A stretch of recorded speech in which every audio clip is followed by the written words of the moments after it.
За та бүхэнд өдрийн мэнд хүргэе. За энэ төслийг энэ зээлийн хэлэлцээрийг бол одоо дэмжиж байгаа. За манай Хангай бүс нутаг буюу Дарангай аймаг, Баянгур аймаг, Өврөнгай аймаг бол одоо 300 мянган хүн амтай.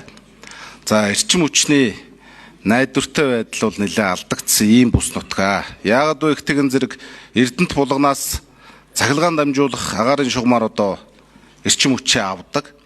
Тэгээ одоо та бүхэн санаж байгаа бол хэдэн жилийн өмнө одоо Булган аймагт нэг зум бороо ороод усан шуурга болоход Булган аймагт одоо нэг хэдэн өндөр хүчтэй шон унахад энэ бүс нутгийн ард иргэд 7 хоног тоггүй байсан.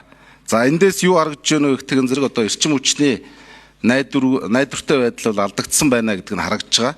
Тийм учраас энэ одоо Мандалгуйв 10 хэр чиглэлийн 220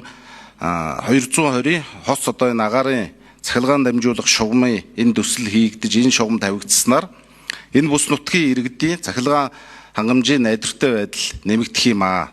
Дээр нь Монгол улсын одоо эрчим хүчний гол их усүрүүд энэ Төв аймаг буюу одоо энэ Баян сум, Бөөрөлжүүд, Багнуур гэдэг энд баригдаж байгаа учраас энэ бүс нутагт одоо бий болсон үйлдвэрлэгдэж байгаа ирээдүйд бий болох энэ эрчим хүчний их усүрийг тэр Хангай бүс нутагт хүргэх энэ одоо дамжуулах шугам бол чухал ач холбогдолтой гэж бодож байгаа. Тийм учраас энэ төслийг бол дэмжиж байгаа. За тэгээ эрчим хүчний яамныхнаас асуухад энэ төслийн яг одоо техник эдийн засгийн үндэслэл зураг төсөл яг эцсийн байдлаар бэлэн болсон уу?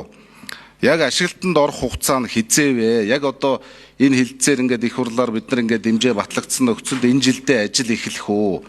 Тэгээ яг одоо хэдэн онд дуусах вэ? Энэ дээр нэг тодорхой хариулт өгөөч гэж ингэж хүсэж байна. За хариулъя хэн эрчим хүчний яам. За ажлын хэсгийн 2 дугаар микрофоныг нэр албан тушаалаа хэлээд хариулна. За эрчим хүчний яамны төрийн нарийн бичгийн дарга хэрэн хөлзий хос хоёр гишүүний асуултанд хариулъя. За Мандалгуйв 10 хэрэг 220 кВт-ийн шугам 10 хэрэг 220 кВт-ийн дэд станцын төслийн зээлийн хэлэлцээр улсын хурлаар ингээ эцэслэн батлагдчихвал Дэлхийн банктай хамтраад бид нар төслийн гүйцэтгэгчийг сонгон шалруулах ингээ ажил руугаа орноо. За өмнөх одоо энэ олон улсын банкуудтай хамтран хэрэгжүүлж байгаа энэ томоохон төслүүдээр гүйцэтгэгчийг сонгон шалруулахад хамгийн одоо богиндоо нэг хагас жил урттаа бол нэг 10 сарын шухуу юм хугацаа бол яг бодитоор ордог. Энэ дээр бол банкуд бол зөвхөн өөрсдөө ажиллахаас гадна өөрсдөө сонгосон юм худалдаа авалтын тендер агентуудыг давхар ажилуулад явдаг болохоор нэлээд тийм сонгож шалруулалтын ажил удаасралтай явд юм аа. Тэгэхээр одоо 2026 оны сүүлээр амжаад гэрээ байгуулчвал барилга угсралтын ажил бол нэг жил хагасын хугацаанд үргэлжлээд дуусгаар байна. Тэгэхээр 27 оны сүүл гэхэд бол ер нь бол ашиглалтанд 28 оны ихээр хавар бол ашиглалтанд орохоор ийм одоо цаг хугацааны график харагдаж байна.